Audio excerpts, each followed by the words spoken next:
Imagine your brain as a vast, tangled jungle. Every decision you make is like hacking your way through dense foliage. Exhausting and challenging, right? Your brain, being the energy saver it is, doesn't like unnecessary exertion. So it came up with a clever hack. Every time you do something, you leave a little trail behind in that jungle. At first, it might just be a barely noticeable path through the undergrowth. But the more you do the action, the clearer that trail becomes. Eventually, that tiny trail turns into a well-trodden path. First, a dirt road, then a paved street. And before you know it, you're cruising along a highway of habit. The catch? Your brain loves these highways because they make life easy.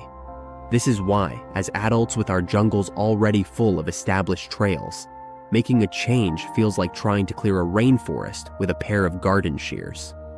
To dig deeper into how these brain highways work, we need to understand the difference between routines and habits. Think of a routine as a deliberate sequence of actions, like following a cherished family recipe where you gather the same ingredients and add them in a specific order, because, hey, it always turns out delicious. Or setting your alarm for 6:30 a.m. because that's your golden ticket to a productive day. In these cases, a careful, strategic, wise planner in your brain is at work, mapping out your actions with foresight and precision, even if it means forcing yourself to take a cold shower right after waking up. Over time, as you repeat these routines, they gradually morph into habits. Actions you perform on autopilot, like brushing your teeth or unlocking your phone the moment it buzzes. Habits are the brain's way of outsourcing the mundane to an impulsive little toddler inside your head. This toddler doesn't overthink or worry about long-term consequences. It just responds to immediate cues. For example, the moment you grab your coffee in the morning, that little toddler might also nudge you to grab a cookie, simply because that's what you've always done, even if you're not really hungry. That rewarding feeling of familiarity makes your bad habits stick, and soon enough, those tiny nudges add up to a full-blown routine that's hard to break. Here's the secret. The wise planner and the impulsive toddler, as much as they seem at odds, actually work together. Your wise planner handles the big picture stuff, like planning your finances, managing your time, and even parallel parking, yes, really, while the toddler takes care of the routine, energy-saving tasks. The key to change is to trick your brain into thinking that your new behavior isn't such a big deal after all. Instead of fighting your natural tendencies, you create a tiny, manageable routine that your toddler can take over eventually. Let's say you want to get fitter, a goal that sounds great until you realize fitter is as vague as more awesome. The trick is to break it down into bite-sized actions. For instance, commit to doing 10 squats every morning. 10 squats are so simple that you hardly have to convince yourself to do them. Plus, you can set a trigger, a specific cue that tells your brain, hey, it's squat time. Maybe it's putting on your workout gear as soon as you wake up, or designating a corner of your living room as your squat zone at exactly 8 a.m. Over time, this trigger action combo becomes as natural as your morning coffee ritual, turning that initial, daunting goal into a habit that feels like second nature. Of course, let's be real. While starting a new habit might sound like a walk in the park or a gentle stroll through your brain jungle, it's rarely that simple. Our modern world is filled with distractions, like the siren call of social media or the irresistible urge to rewatch that one cat video for the 10th time. To counter this, try to make your new routine not just bearable, but enjoyable. For example, you might only listen to your favorite upbeat podcast while you do your squats, or pair your new habit with something that already brings you joy. The idea is to rewire your brain so that the new behavior becomes rewarding in its own right. Here's another fun fact.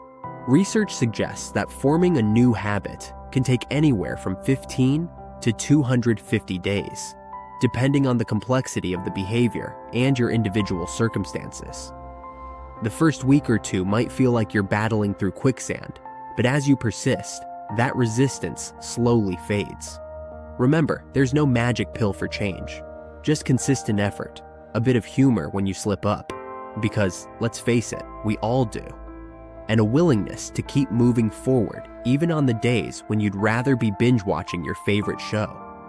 Now, if you're nodding along and thinking, this all sounds great, but I need some help staying on track, I've got just the thing for you. I know firsthand how challenging change can be, so I decided to create my own habit journal. This isn't just any journal. It's a quirky, beautifully designed tool crafted with the help of some of the most meticulous feedback and a few lighthearted rants about procrastination from my friends and followers. The journal is designed to guide you step by step through building new habits, complete with fun prompts, science-backed tips, and even a few motivational quotes that will make you smile. It's cloth-bound with an embossed cover and printed on high-quality paper that feels just as good as it looks. Plus, it's filled with colorful illustrations that remind you that even the journey of self-improvement can be a work of art. This habit journal is all about making the change process feel less like a chore and more like an adventure, a personal quest where every small victory counts.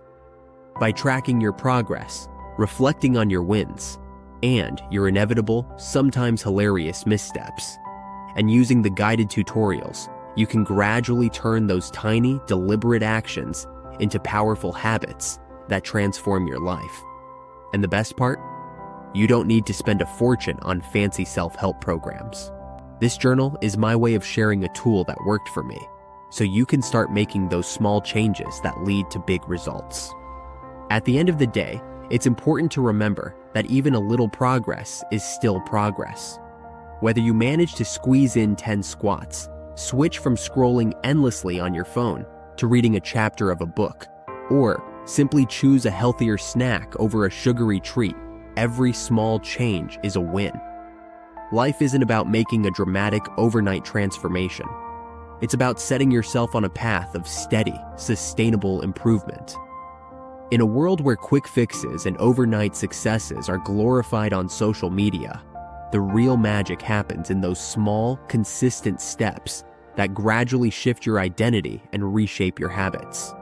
So, if you're ready to embark on this journey of change, remember to be kind to yourself. Embrace the fact that change is messy, sometimes unpredictable, and yes, a little bit hilarious. Celebrate every moment of progress, laugh at the stumbles, and keep in mind that the direction you're headed is what truly matters, not reaching a perfect destination. Change is a journey, not a finish line. Thank you for spending this time with me, diving deep into the mechanics of habits and the quirks of our brain's inner workings. I hope you found some practical insights and maybe even a few laughs that will help you bridge the gap between who you are now and who you want to become. If you enjoyed this talk, please consider giving it a thumbs up and subscribing for more honest, no-nonsense advice on self-improvement and life hacks. And hey, if you decide to try out the habit journal, I'd love to hear your thoughts on it. Let's keep this conversation going in the comments. After all, we're all in this jungle together. Remember, even the smallest change can lead to the biggest transformation over time. Keep pushing forward, celebrate your progress, and never underestimate the power of a little humor to lighten the journey. Here's to building habits that make life not only more productive, but also a lot more fun. Enjoy the adventure, and I'll catch you in the next video.